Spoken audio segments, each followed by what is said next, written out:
আচ্ছা, যে ফোনটি নিয়ে কথা বলবো মনে হচ্ছে এই ফোনটি বেশ পপুলার হতে যাচ্ছে, কেননা ভাই এই ফোনটির ডিজাইন যেমন চমৎকার তেমনি এর স্পেসিফিকেশন, এটার পারফরমেন্স ছিল আসলে অবাক করার মতো। আর আজকের এই ভিডিওতে এই স্মার্টফোনটির প্রাইস, ক্যামেরা, পারফরমেন্স সম্পর্কে ডিটেলসে জানাবো। তাহলে আর দেরি না করে চলুন শুরু করি আজকের ভিডিওটি। বর্তমান বাজেট ফোনগুলো দেখে আসলে বোঝার উপায় নেই ভাই এটা কি 20,000 টাকার ফোন নাকি 1 লাখ টাকার ফোন।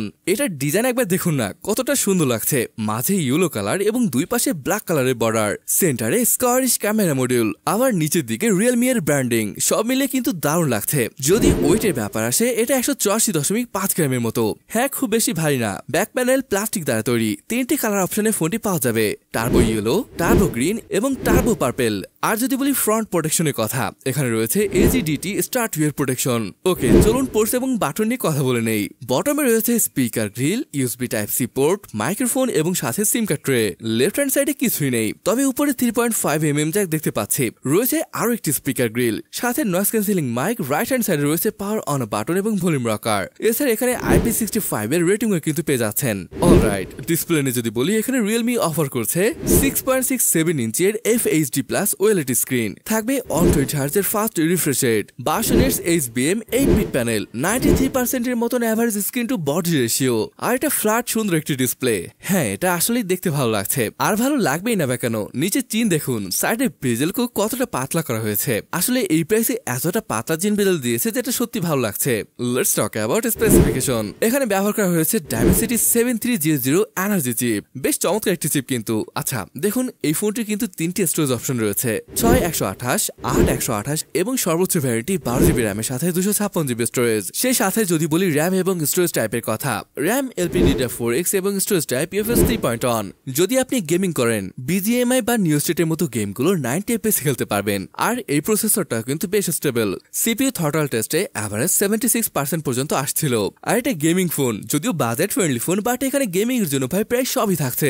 এখানে 6 জাইরোস্কোপ রয়েছে ফর বেটার গেমিং। আরো একটা জিনিস, এখানে GT মোড রয়েছে, যেটা গেমিং এর জন্য বেশ গুরুত্বপূর্ণ হয়ে থাকে। আর এই ধরনের ফিচার্স কিন্তু দামি ফোনগুলোতে দেখতে পাওয়া যায়। এছাড়া ফোনটিকে ঠান্ডা রাখতে এখানে ব্যবহার করা হয়েছে 6050 স্কয়ার মিলিমিটারের লার্জেস্ট স্টেনলেস স্টিলের ভ্যাপার কুলিং চেম্বার। আর তাই রিয়েলমি দাবি করছে 1 ঘন্টা গেমিং করার পরও ফোনটিকে কিন্তু বেশ ঠান্ডা রাখবে। এছাড়া আপনি আন্তঃ স্কোরের দিকে দেখুন না, 7.5 লাখের মতো স্কোর আসে, যেটা বেশ ভালো একটা স্কোরই বলা যায়। এছাড়াও এখানে 4 বছরের টিভি ল্যাগ ফ্রি এর সার্টিফিকেশনও দিয়েছে, মানে বলতে চাচ্ছে 2-3 বছরের মধ্যে ল্যাগ ট্যাগ দেখা যাবে না।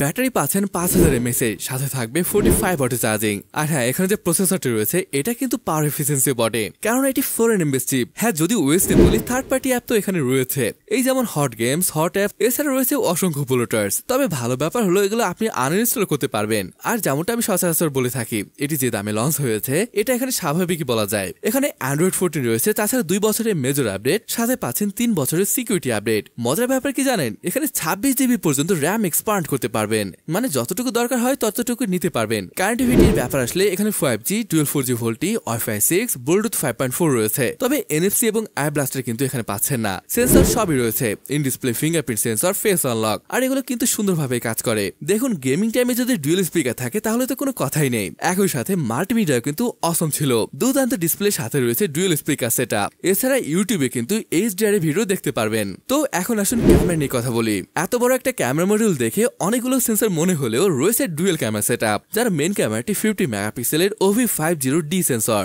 সেকেন্ড সেন্সরটি 2 মেগাপিক্সেলের ম্যাক্রো। যদি আল্ট্রাওয়াইড থাকতো ব্যাপারটা দারুণ হতো, যদিও এটা এখানে পাচ্ছেন না। সেলফি ক্যামেরা হিসেবে এখানে ব্যবহার করা হয়েছে 16 মেগাপিক্সেলের সেন্সর। আর যদি আসে ফটো কোয়ালিটির কথা, এখানে আসলে দেখতেই পাচ্ছেন ফটোগুলোর ডাইনামিক রেঞ্জ কিন্তু দুর্দান্ত ছিল। এমনকি গেমিং ফোন হওয়া সত্ত্বেও ক্যামেরা কোয়ালিটি কিন্তু বেশ ভালোই লেগেছে। ভিডিওগ্রাফি নিয়ে যদি বলি, এর মেইন ক্যামেরাতে 4K 30 fps শুট করতে পারবেন, আর ফ্রন্টে 1080p 30 fps শুট করা যাবে। ওকে, এটার প্রাইস ইন্ডিয়ান রুপিতে 15,000 পড়বে, যেটাকে টাকায় কনভার্ট করে দাঁড়াচ্ছে 21,000 টাকার মতো। দেখুন, ফোনটির যেসব বিষয় আসলে ভালো লাগার মতন ছিল, 7 লাখের উপর আন্তঃ স্কোর, 90 fps গেমিং করা যাচ্ছে, ওয়েলের display, dual storage speaker setup, vapour cooling chamber. এছাড়া ক্যামেরা মনে হয় বেশ ভালোই লেগেছে। তো এই হলো রিয়েলমি নার্জো 70 টার্বো এর ভিডিওটি। কেমন লাগলো ভিডিওটি তা কমেন্ট করে জানাতে পারেন। তাহলে আজকের ভিডিওটি এখানে শেষ করছি, দেখা হবে পরের কোনো ভিডিওতে।